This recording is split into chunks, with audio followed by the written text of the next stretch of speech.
Well, welcome. My name is Hoefliger. I'm a winemaker, consulting winemaker for Alpha Omega, AXR, The Debate, Name Them Hill Family Estate, Montevero in Italy, and Baronet, Mas Baronet in Priorat, Spain, a lot of different places. Who else? Of course, Columbia Crest up in Washington, Clark Clodon, and many others. But most importantly, I'm here to talk about the vintage 2020.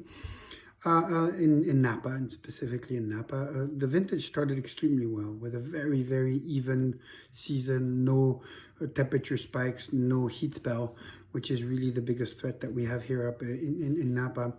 And until a month and a half ago, the first heat spell arrived, followed by a weather pattern that we really rarely have, and that is we caught the tail end of a storm over the Pacific, and that brought humidity. And humidity and heat create thunderstorms. And these thunderstorms started happening and lit fires. You have to imagine that roughly, normally in California, we don't have any rains from April 15th to October 15th or November 1st sometimes. So everything is fairly dry. And so what happened is 1,000 fires started in California, some in Napa County, on the eastern side of the county, that ended up burning about 340,000 acres, about 180 hectares. Of course, at the same time, we had in Sonoma and South Bay, a little bit everywhere in California. That created smoke.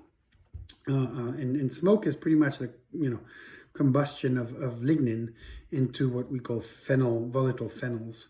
These volatile phenols go in the air and travel in the air and are glycol, methyl glycol, crestal, and some other, and they're absorbed by the plant through the leaf and through the connection between the stem and the berry, and then they're bonded to sugar.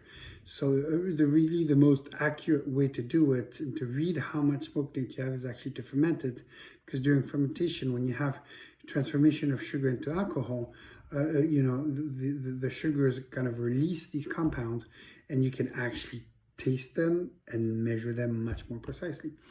So, to be honest, 2020 vintage so far, we have been picking all the whites because it was pre-fire, and we're seeing, because we didn't have many heat spell, really good acidity, great aromatics, and beautiful fruit.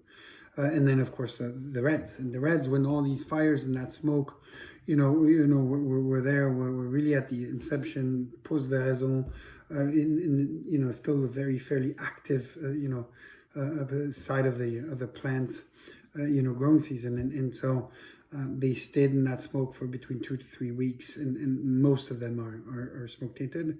I won't say everyone is smoke tainted, but most of them are smoke tainted.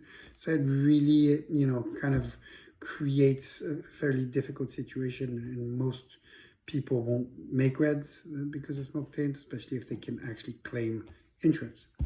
So that's the update for now on the 2020 vintage.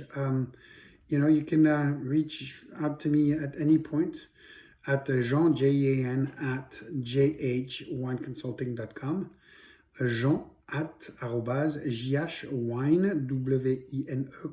consulting.com. Si vous avez besoin de plus de renseignements, if you need any more information, feel free to reach out. I'd be happy to answer that.